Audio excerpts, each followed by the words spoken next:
Welcome to Making Democracy Work, a monthly series brought to you by the League of Women Voters of Honolulu and Olelo.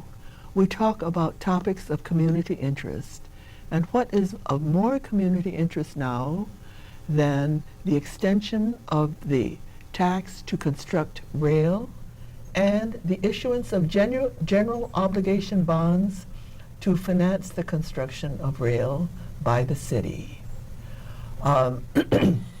We have with us today two people who have studied this situation and are ready to talk to us about it. Cindy Frith, who has been a taxpayer advocate and opponent of rail for many, many years, and Randy Leong, attorney, and who has organized opponents of rail so that we are now able to put up a good fight against rail. Thank you both for being here. Our pleasure. Now, one of the points that I would really like to make is that the Project Management Oversight Committee of the Department, the Federal Transportation Administration has said that only 1 mile of the 20 miles of rail have been completed. So that one of the big questions is, we have to go on because look how far we've gone. Rail is a done deal, but we say that we can put buses on that. And on that 1 mile that's been completed, it can be paved over and buses can run there. So what do you think about that? Well, I'm all for it. I'm all for actually getting traffic decongestion, which this system would do. The rail will not do it, and you can still develop the land and homes and high-rises, whatever, around well-situated and attractive bus terminals. Mm-hmm. So I think it's a great idea. Right, and regarding that report that you talked about, it's actually on the city's website, the Honolulu Transit.org. Is it org or com? I think it's com. Okay, mm-hmm. Honolulu Transit.com. Mm-hmm. Look for the December 2014 report from the Project Management Oversight Committee. That's the PMOC that you talked about, mm-hmm.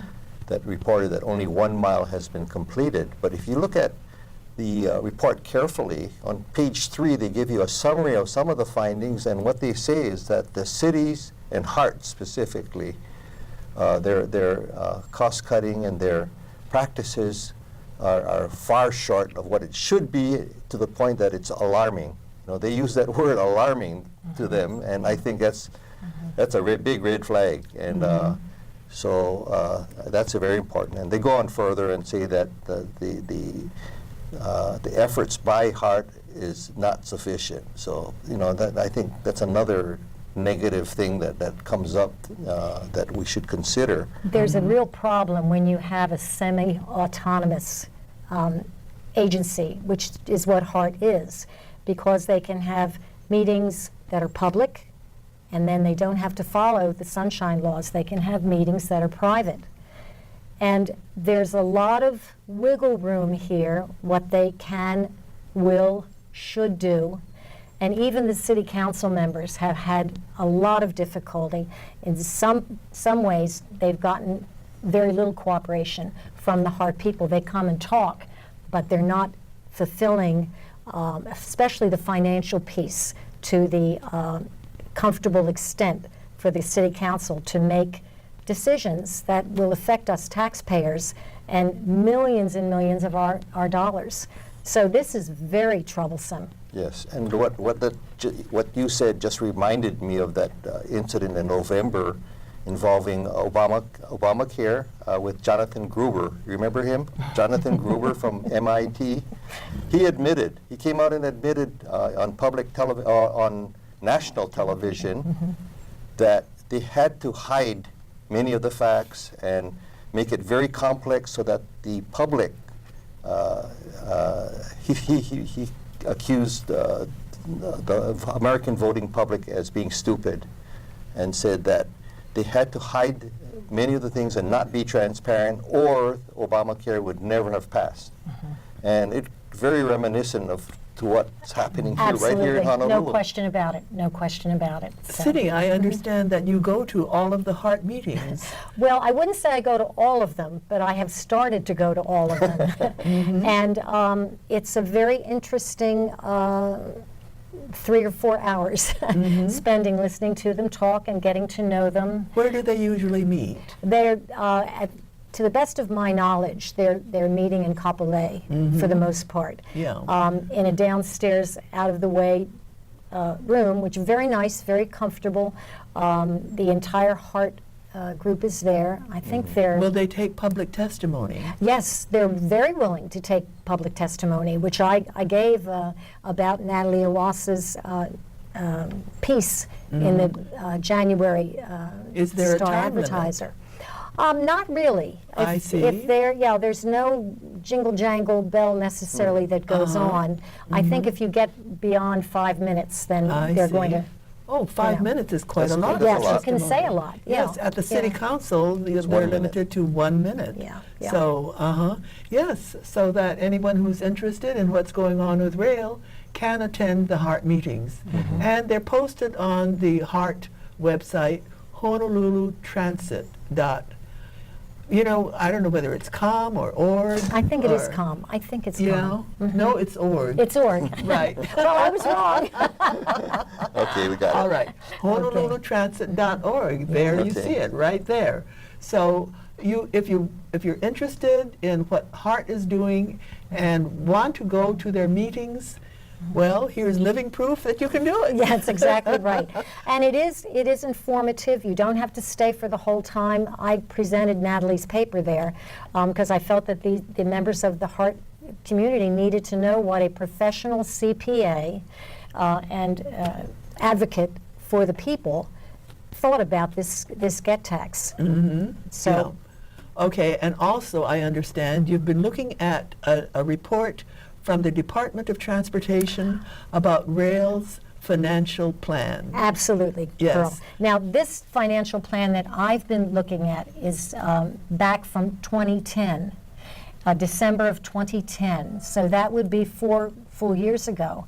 But I think it's really telling, the 8 summary points of what they found at that time. And they are, let me put my glasses on. Now, we can't go through 8 points. I'm not going to, just 3, I promise. Okay. We have a summarized findings of the final report of the Honolulu Rail Transit Financial Plan. And this plan was done by Infrastructure Management Group, Inc. and CBRE, RE standing for Richard Ellis. I'm going to jump down to point number 4, as I think it's exceedingly telling. Total capital and operating subsidy paid by local taxpayers, in addition to the GET surcharge, which we pay now, is estimated to range from $9.3 billion under the 30-year best-case scenario. Are you ready for this? Up to $14.5 billion in the worst-case scenario. Now I'm And going in the report, they have what is the best case, which would be what the city assumptions are, and then there are more realistic worst case assumptions, right? Right, that's exactly Yeah. what that means. Yeah. Okay, then I'm going to jump to number 7. The rail system usage and fare revenue are likely to be substantially lower than projected, since the plan would require an unprecedented and unrealistic growth in transit utilization for a city that already has one of the highest usage rates in the country. I hear that Honolulu is second only to New York City Yeah, in yeah. usage of public transportation. That's right, that's right. Okay, number 8, and the final point, I Okay. promise. The rail project will compete with other large and previously poorly defined or unaccounted financial obligations of Honolulu, such as the unfunded or underfunded pension and retiree health care liabilities, which is in excess of $17 billion, and the increased capital and operating expenses related to the federal EPA wastewater consent decree compliance. And if memory serves me, I'm thinking that's somewhere in the neighborhood of about $5 billion.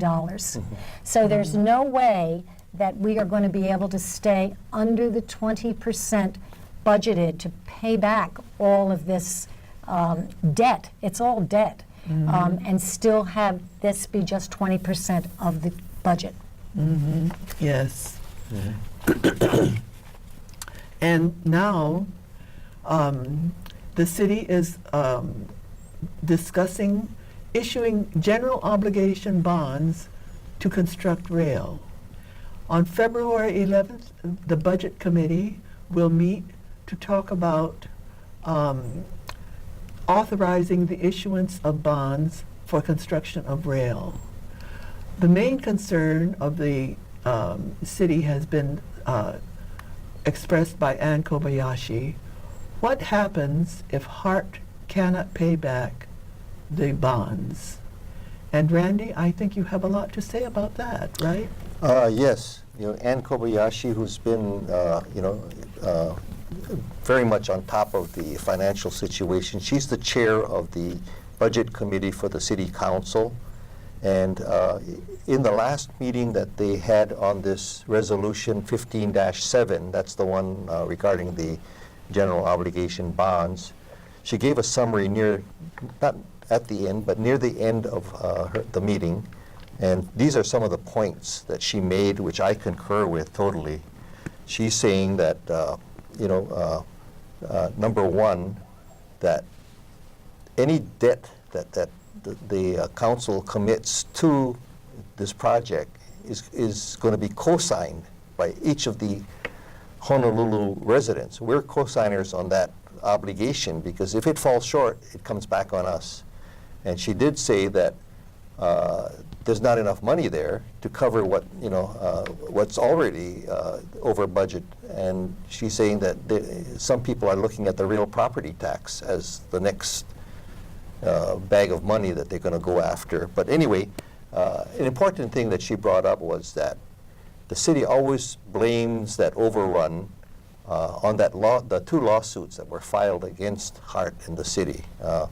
But Ann, she's being very honest, and she's saying, I think the city has to admit that they were largely at fault for the delays and not the lawsuits. Number one, the lawsuit regarding the archaeological studies was justified because the archaeological study that was done was not done properly, very clear. And the other lawsuit, she's saying that it could have been wrapped up in a much shorter time, but the mayor at that time kept filing objections and other delay tactics, hoping that the plaintiffs would run out of money. And she said, in fact, they did. But she said the bottom line is that the city was responsible for most of that delay and not the lawsuits. I'm glad you're making that Yes, point. I am too. Because I was following the lawsuit very carefully at the time. Right. And I remember that the city simply did not produce the Information, the material that was The discovery requested. materials that were Yeah. requested, they just absolutely. sat on it. Delaying. And then when they did produce it, they gave the plaintiffs, like 500,000 documents, which, of course, takes a long time to go through. So really, when the city blames the lawsuits, if the lawsuits could have been settled, months and months earlier, if they would just have produced the material that was needed. Requested, right. Yes. And further, what Ann Kobayashi brought out was that there are other concerns about our economy right now. She said, if we lose our military, we're going to be hit substantially. And the people already are stretched to the limit as far as paying taxes and so forth. And, if we lose the military, who knows what's going to happen to Honolulu's economy. She also mentioned that when we voted on the rail project in 2008, that at that time, the promise was the train was going to go to the UH Manoa, was going to go to Salt Lake, 27 miles, as Yeah, I recall. well, it was more than 34 miles. Oh, was it 34? 34 miles, Okay. the whole system. Look what we have now, 20 miles. 20 miles. And my understanding is that if you measure the cost per mile of that original project, the 34-mile project that went to Manoa and Salt Lake, the cost per mile was something like $73 million per mile, and today it's over $300 million per mile for that 20 miles section that's designed. 4 times per mile cost. 4 times it's gone From up. nowhere to a shopping center. And we haven't seen the end of it. Like I said, you know, that's the biggest fear, that the 910 million for that first mile.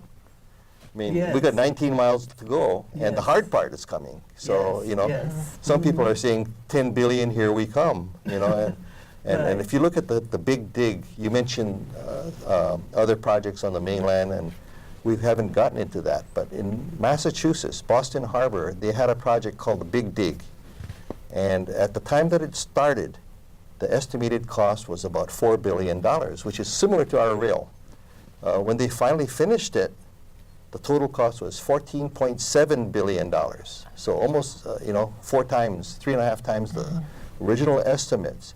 And lo and behold, who was one of the master people behind? Well, tell us, Randy. Yes, you tell me. Everybody knows. Right. Dan Grabowska. Mr. Dan Grabowskis? Grabowskis. Yes. Yes. Yeah, well, anyway, he was involved, and Parsons Brinkerhoff was also involved. That's the master planner of the Honolulu Rail. So they've got the game plan down very well Right. from their side. All right, so right now, the city is contemplating authorizing general obligation bonds to finance the construction of rail. General obligation bonds would be paid for by property taxes.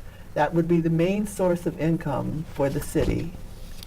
And so on February 11th, starting at 9 o'clock, the City Council Budget Committee will be holding hearings on whether the city should authorize these bonds. And if you are concerned about your property taxes being raised, you should go to the hearing, and you can submit testimony. You can sign up at that time. When you just enter the hearing, you can sign up at that time to submit testimony, which is limited to 1 minute. It's very easy to submit testimony. All you do is sign up, and then when you're called, you talk. And then the bell rings at 1 minute, and then you sit down. So please show up February 11th. That's at the City Hall, King and Punch Bowl. Okay, I was going to say that if you work and you can't make it to that hearing, you can also submit written testimony, or better yet is to go see or call your representative, your city council representative. That's There are right. 9 of them there, and they each represent one of the 9 districts on Oahu, and find out who yours is, and then write a letter to them, or better yet, visit them and express your concern about this. Or it's really quite easy to send an email, and they do read the emails. So it's But better than email, because emails can just be blasted out, Yeah. is to call. Call, say you are a constituent, tell them, do not authorize general obligation bonds for the construction of the rail. And you don't even have to talk to the council member. Saying that you want to be on record that you are against it, they pay attention to that. And I think next best to coming in person to testify is written testimony. Okay. Written and sent in by the U.S. Post Office. The main thing is to do something, take action, get involved, because if we don't, we don't have enough people doing something about it, the politicians will just pass it. It'll go through. And I like to quote, Sir Edmund Burke. He was an Irish politician and philosopher in the 17th, 18th century, who came up with the original statement that we use many times, is that all it's needed for evil to triumph is for good people not to do anything. And that's Right. that's so true. If we don't do enough, the bonds resolution will pass, the state's rail tax extension will pass, and we're stuck. So you got to do something. You know, if you don't, evil will triumph. All right, now, another point that we've been trying to make is that the rail construction can be converted to express buses. Absolutely. And so the main thing that people are so concerned about now is the terrible traffic coming into Honolulu from the west side. And the big bottlenecks are the H1, H2 merge. Before that merge, people tell me it's like a parking lot. And then another bottleneck, which I think has been relieved somewhat by the restriping of the freeway, is the Mill Street merge. Now, if the buses were to take us past those two bottlenecks, then we would not have to worry about having this fiscal black hole that we worry about, because express buses are way cheaper than rail. We really have no idea how much rail is going to be. It's true. It's absolutely true. And not only cheaper, but the volume. You know, the amount of riders can be a lot greater than rail. I That's think. right, because with rail, if you're going to be a public transit rider, you take the bus to the rail. They are going to terminate bus lines to stop at the rail line, so that you will be forced to ride rail. So you take from home, you take the bus to the rail line, you take the rail into town, and then if the rail doesn't go where you work, you wait for another bus to go to work. Correct. So who's going to do that? Yeah. Well, it's not only that, and it's more than inconvenience. Your time is important to you and to the welfare of Honolulu. And if you're constantly, and it will happen, if you're constantly kept at a slower pace than what you need, you're going to be missing out on work, you're going to be missing out on schedules, et cetera, et cetera. It will not be what they're presenting it to be. And again, it's not going to take care of decreased traffic congestion. That's my biggest. I don't like to be lied to, and I consider that to be a lie. And also, the fact remains, I like to bring home that point again, that a very small percentage of the commuters and urban travelers will be able to use rail, because the modern lifestyles, you know, we all live the modern lifestyles. We travel, you know, in many different directions and have different purposes, and every day our transportation Needs. directions and needs change. And you know, the modern lifestyle requires Flexibility. flexibility and time saving, and it's more like a web versus Right. a straight line, which is what fixed rail is. That's right. Fixed rail just takes you from point A to B, but most people, most of us, and 95% of the population need to go from A to C to D, and then back to A, and then out to, you know, so All forth right, and so so you're on. talking about people who really need to be in their cars.